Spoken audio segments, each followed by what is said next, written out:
Hey guys, it's Stephanie again, and so we have to target 5 different takeaways that we got from this.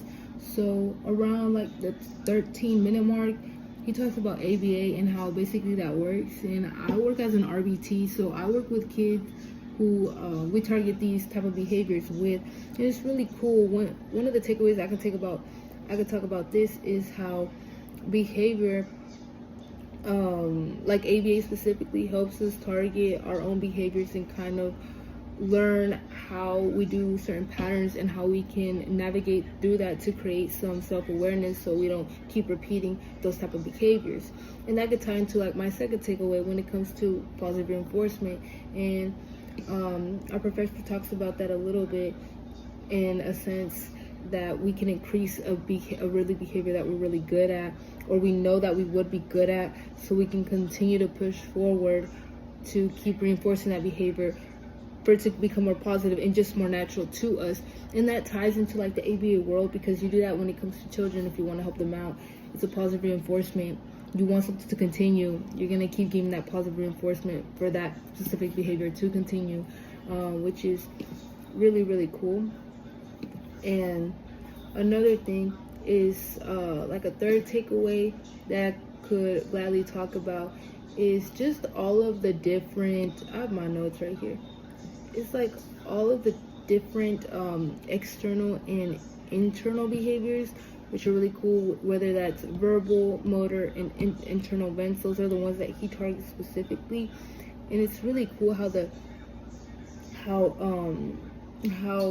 even like verbal things, motor, when it comes to just actions, can dictate a lot when it comes to our behavior. It's not just because behavior is how we act, how we are as people, but all these things contribute to that.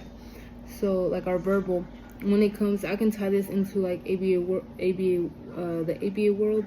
And when I work with kids, it's, you want them to, for example, if they want a certain turn to play a toy, you're gonna be like, okay, you can say my turn, and once they say that, you give them the toy, and that there ties in with the positive reinforcement, because they did a good job expressing that, hey, I want a turn too. So they gladly express that, and now you give them that positive reinforcement, which gives them to want to keep saying that specific thing whenever it's like, okay, now I can put two and two together. Even when it comes to a verbal sense, okay, let me put two and two together.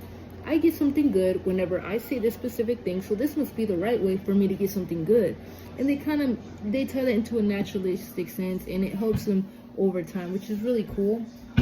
All of this is so cool because all this is based upon our behavior and our social skills and everything, especially like we tie into motor, like actions that involve our body. For example, if you are trying to help a client or anything along those senses, you want them to sit down. For example, like, oh, if you sit down, then for this amount of time, then you can get this. And so even like as simple as sitting down can be something really greater for many individuals. For them to continue to do good in all these aspects. And that's for internal events. That's also a really cool target point that he mentioned about, because now we talked about all the external things, but our internal events are on our thoughts. And for us to correlate these things together, it's kind of like a mind to body type of situation, which is something that is really cool, because you can't really target these behaviors. It's kind of something that you have to pick up on, because it's not something you can physically see, but it's something that you can see, because it'll correlate.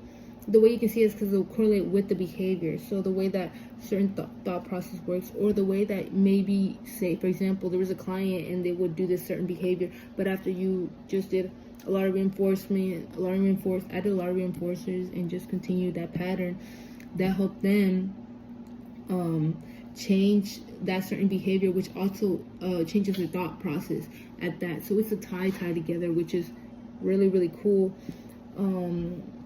And yeah, and also another thing is just like certain behaviors that are targeted, and he focused on that, is like you want to target specific behaviors so that specific behavior can do better, because it kind of is like a one at a time thing that you work on. You can work on a whole bunch of things, but you target each individual concept so you can get a better result at the end of the day, whether that is within ourselves or a client. It's really, like I said at the beginning of my video, all these really tie within ourselves. And as he mentioned, this is a self-concept, self-thing that you can target with yourself, you know, something that you can navigate and something that you can find these patterns within yourself to work around, which is really cool. And like one more aspect too around this area and how we talked about the different characteristics of applied behavior analysis. I believe this is my 5th one. It's like the undesirable behavior needs to be decreased. So then that's where you would target just more punishments in a way. You could say whether you ignore that behavior or try to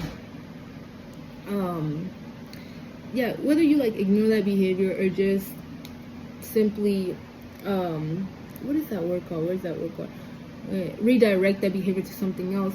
For example, a cool example is like, okay, say one day you just got a really sweet tooth and you're really craving a cookie, but you really want to be locked in on, say, a certain diet, so you end up picking the apple instead of the cookie. That is you decreasing the behavior in a mental way, but also in the physical way, because you're not eating it, but you're also telling yourself, I'm sticking with my diet and I'm gonna stick with it, which gives you less of the, like, that decreases the want of the sugar thing, because you already know that whether that's in front of you or not, you're gonna end up choosing the right thing for you at this moment, which is your goal. It's to keep the diet going. So it's really cool how all these little concepts can really correlate to everything. And I'm gonna answer the second question. Explain how what you learned from this chapter might influence your decision selecting a target. This influences a lot because behavior is absolutely everything. So when picking a certain behavior that I want to use, it's gonna narrow it down to something that's very, very, how can I word it? Something that really does take over my life and I really truly want to change, because that's the first thing when it comes to this. ABA is something that will genuinely flip the switch, completely switch your brain to want to do something different. It's just analyzing your behavior and switching the patterns to that. So this is for sure gonna give a more in-depth understanding of what I want to change in my life, because it's gonna target a lot of parts of my life. So like a good example would be if you want to keep a certain, like I use the diet example, that would be like a really good example, because you would be changing your behaviors and decreasing a lot of behaviors, but also increasing a lot of good behaviors, which would be to continue to eat and stay on track the healthy foods rather than the more fatty foods or the more sugary foods, because you want to do it for you, and that will create a different rhythm, a different consistency, and just keeping that consistency. So all of this really does help, because I'm gonna pick a target that I am going to really lock in and keep consistent, because it's that consistency that is so needed within ourselves, not only in a mental aspect, but also in a physical one. But simply doing things physically can also alternate our mental pattern, so that helps a lot. So yeah, that's my little spiel for lecture number 1.